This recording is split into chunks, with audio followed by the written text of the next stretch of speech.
The crazy thing is, we are exactly in the parking lot that's in Midnight Run. So, and also the movie Vice Versa. So we're gonna go line up the shots where the mobsters were taking the phone call from Las Vegas. It's this building right here. We'll line up that shot, and we could line up the Vice Versa shot too. So let's go. All right, so right about here, I'd believe, would be where the payphone was. This used to be a restaurant, and you can see the different decorations on the building in the movie. You can also see the parking lot sign in the movie also.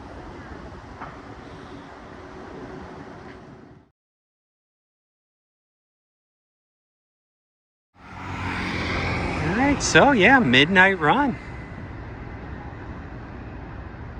All right, let's hope I'm saying his last name right, but the director, Michael Breist, I believe.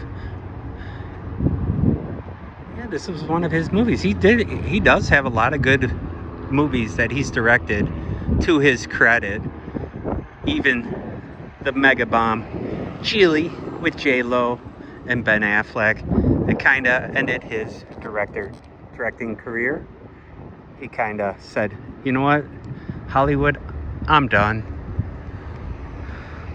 Hopefully I'm not catching too much wind on here, but also, yeah, Vice Versa. Seen here where they're on the motorcycle driving past the cops. I need to rewatch it. I don't know exactly what angle it was where they came. I believe they might have come out of this parking lot here, but I'm not totally sure. But that'd be the judge.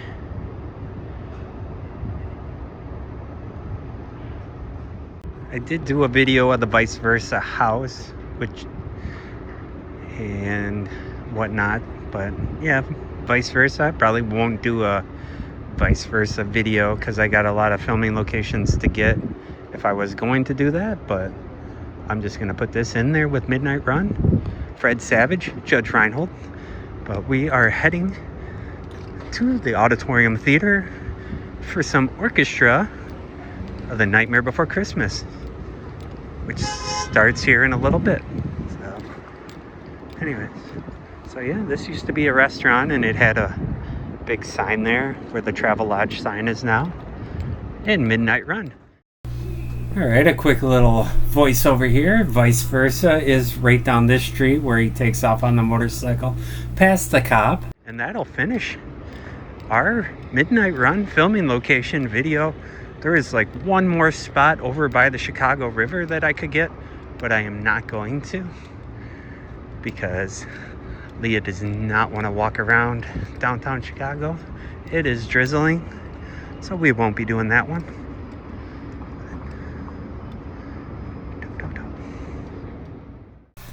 All right, so real quick here, another Vice Versa location. On the left was the parking lot that Charlie and them pulled out on the motorcycle, and then they went past the cop that I showed you guys a little bit earlier. The building in front is now painted, and then the bigger building on the right is the Auditorium Theater, which is where we are heading to tonight. All right, so we are in Chicago, another date night. We are going to see the orchestra the orchestra, The Nightmare Before Christmas, at the Auditorium Theater. I've never been here, so, and it's by Columbia College, I went there. Robert Morris College, and what else? Which other colleges? Well, DePaul, but it's DePaul. not, it's further down. Yeah. Fun.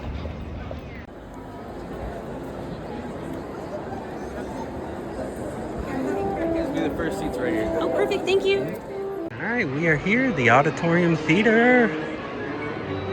Let's look at this.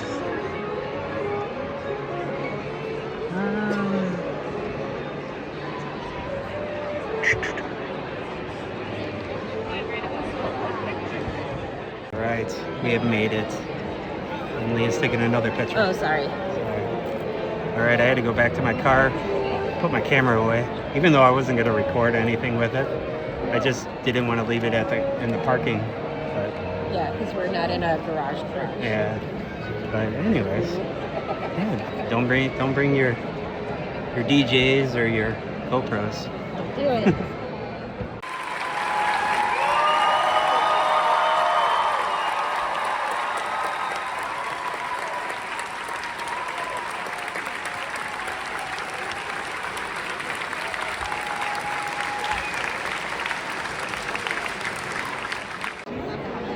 All right, so we just finished the first part, the intermission. Lock, shock, and barrel. All right. We had to edit me forgetting the names, but anyways. Boogie's Boys. Look at, this is soft. These are probably the most comfortable seats that we've been in. Fancy. All fancy here. Not too much leg room, but it's more than the Cadillac. So that was a very uncomfortable, made for very small people. It's fancy. All right. So why does Tim Burton get credit for this? Because he developed the characters and the story for this. And he did not direct it. That was Henry Selick. He was Tim Burton was just a producer, created the story and the characters. But poor Henry is not getting any credit for it. Poor Henry. Tim didn't really have anything to do with it. Like, he came up with the basis of it, but he was too busy doing everything else that he didn't do much. Yeah. Tim Burton's Nightmare Before Christmas. Poor Henry.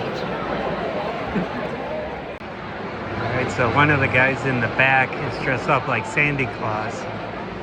He is back there. Mr. Santa Claus. All dressed up. It's very cool. All the music behind the movie animation. Who's enjoying the show?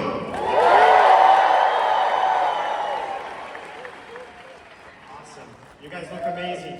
Now, you're enjoying the show? Fantastic. Thank you for telling me. You too, okay, very happy. I hope you enjoy even more. Cute. Lovely.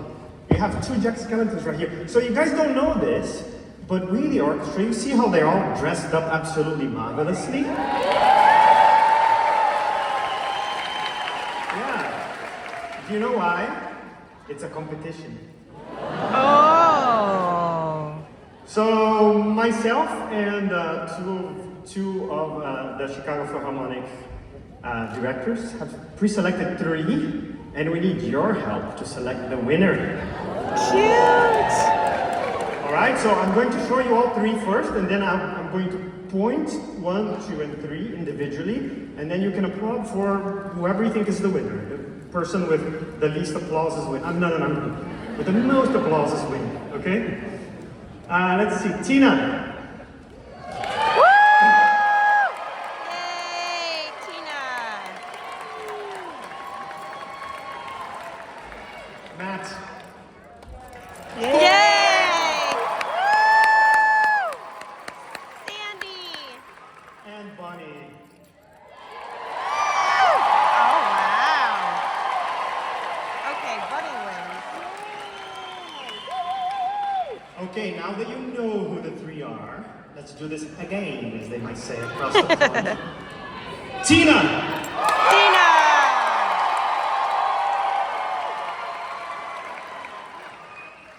Matt! Matt! Bonnie!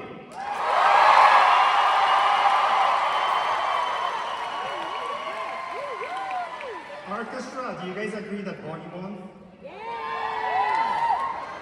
I should have brought my decibel meter. What was I thinking? They're all almost equally loud. No? Okay, guys, I need you to decide better, please. Come on. Otherwise, I'm gonna have to go grab my iPhone and try to figure out how loud you're. Huh? Okay. Oh, you can't see Tina.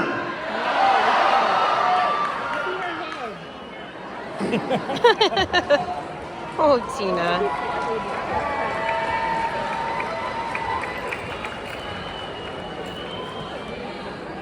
Can you guys come too? Can you come around too, Matt?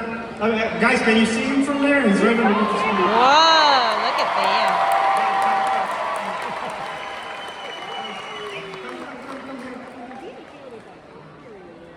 There you go. There you go. All right. I was trying to do this the hard way. All right, here we go. Now, select one person.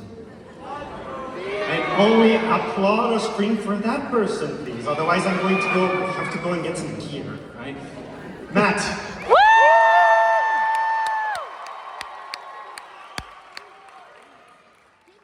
Tough to beat.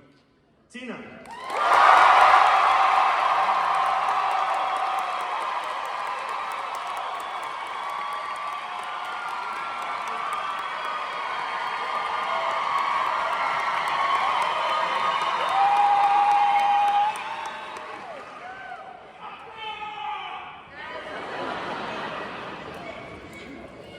Bonnie.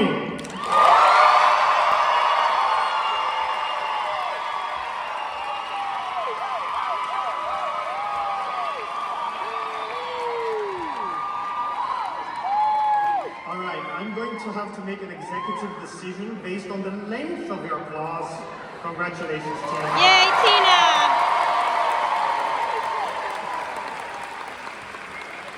Tina, you just won $100.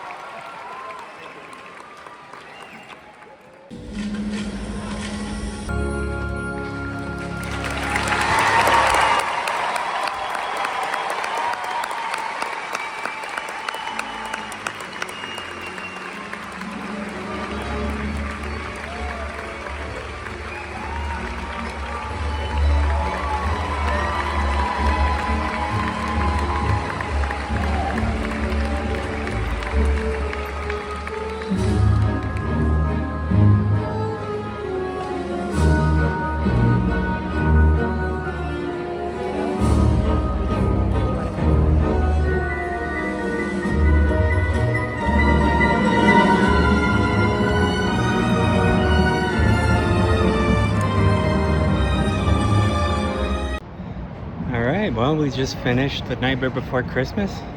We just so happened to be by a Child's Play filming location. And that's, I believe it was Playland Toys. It's like the last building here, so this might not be here for very long.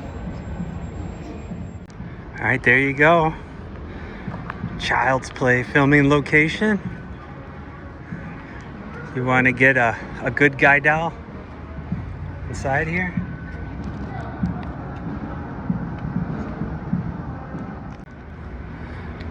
All right, well, there is a couple other locations out here, but the Brewster building, their apartment building's far away. We got the Gothic Target a little close to this one. And there was a couple alleyway scenes. But here's the toy store. Well, since it's Halloween, you know, got Child's Play. Child's Play. You excited? Are you excited? This is where you could buy your good guy toy. I used to rock the My Buddy. Did you have a kid sister? Did you have Skipper? No, I didn't have any of them. You didn't have any of them? No, I was a Care Bears kind of girl. Care Bears? No. No strawberry shortcake? Fuzzy Wuzzy? Oh no, Lurk. Care Bears stare. That was the first movie I saw at the McHenry Indoor Movie Theater. They took like a school field trip, and we saw the Care Bear. That's cute. And I believe it was probably the first Care Bear movie. I also saw Tremors there. But yeah, Care Bear was probably the first movie I ever saw at a movie theater. With a bunch of, I don't know, they like gave us like tickets or something, and there was like a special kids night or something weird. So yeah. All right. Playland Toys. Chucky. All right. Moving on. Was it Burnout? I think Burnout. Every time you like play Chicago, you always go down the street like this and get smashed into the outlines. Person's trying to run us over. They don't pay attention to the pedestrians get to go before the car. Look, my school. Yeah. So we might come here and tour Columbia here for our oldest. Got artwork. Be down here. Right by the theater. Big old Roosevelt University next door. But yeah. We got some Antifa here. Antifa.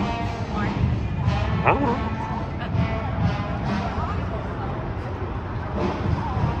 Some nice artwork there. Harmony. Alright. Big old park sign. Alright. Well, let's go get to the car. And I will see if I can talk Leah into getting food, or if we're just gonna run home. Alright, we made it to Rico Ben's. We're gonna get an amazing sandwich.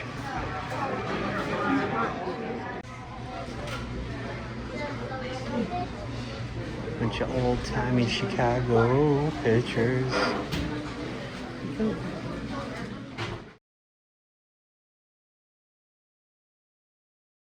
Alright, we got it. This is a hefty sandwich. It's so heavy. So I got the breaded steak, and then we got the chicken that's dipped in butter, and Leah got the eggplant.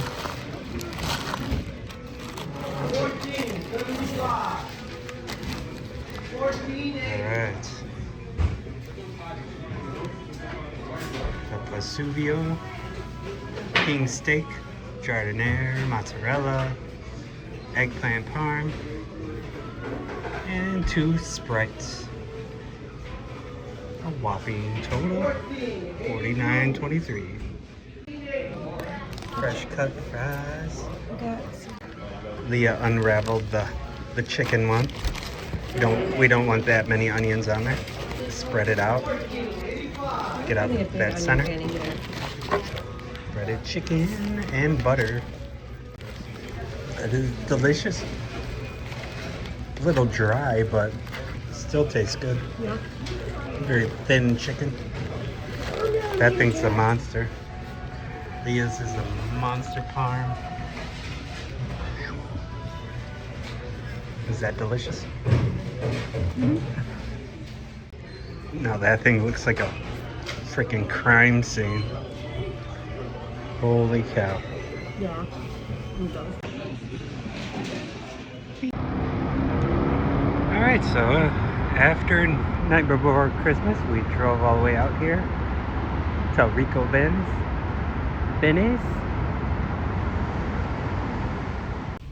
Alright, so at one point someone said that was the best sandwich they've ever had. Was it the best sandwich you ever had? It was definitely unique, and it's definitely something I've never had anywhere else. And they like pride themselves on how thin they get that steak in the breaded steak sandwich, so I had to come out here and give it a shot. I liked it.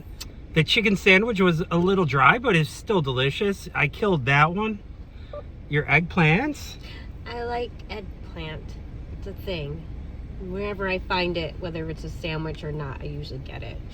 Because, believe it or not, it's actually really good. It was good. Wish there was a little bit of more sauce on the side, because it got a little bit dry towards the end. And there's I like that it was really loaded up. All the sandwiches had a lot of food in it. The chicken one wasn't as loaded up, but freaking the breaded steak king was like good couple pounds on there. Very hefty. So it was good. And they ask you if you want all the other stuff like the cheese and all that stuff. So The that's peppers. also, so just in case you don't know, that's good. Yeah. Only downside was the fries. Fries were a little cold, but they're fresh cut fries. Mm-hmm. So that's probably a one-off thing. Yes. It's late. Yeah. It's sitting a little longer. Exactly. Than, But other than that, no, it came out really fast, and I was afraid because it came out really fast that it wouldn't be very good. Yeah. But no, everything was really good. Probably because everything's kind of really mashed, really like thinly. Mhm. It's a lot fast. Sure. So, but no, I was very happy with it. All right. So Rico Benes here, and If we take Logan down here to visit college, we should definitely take him here. He'd love it. yeah, I'll put that the address in the street on there. I don't know it off the top of my head, but You can see the highway it's from open here. late, and it's right by Chinatown. So I think like when we go to Reggie's, we could either stop here or I don't know. I want to hit Chinatown, but That's very intimidating, though. You have to go. We have to have a Lolo with us to do that. I feel. we went to a hot pot over by Reggie's, and it cost a fortune, and we were still hungry. So, you know, I felt really bad. yeah. So if we ever do Chinatown, I think I feel like we should bring the Lolo. He's gonna get us some foods. I feel like he would be our. What's the proper word for that? Our designated Chinaman.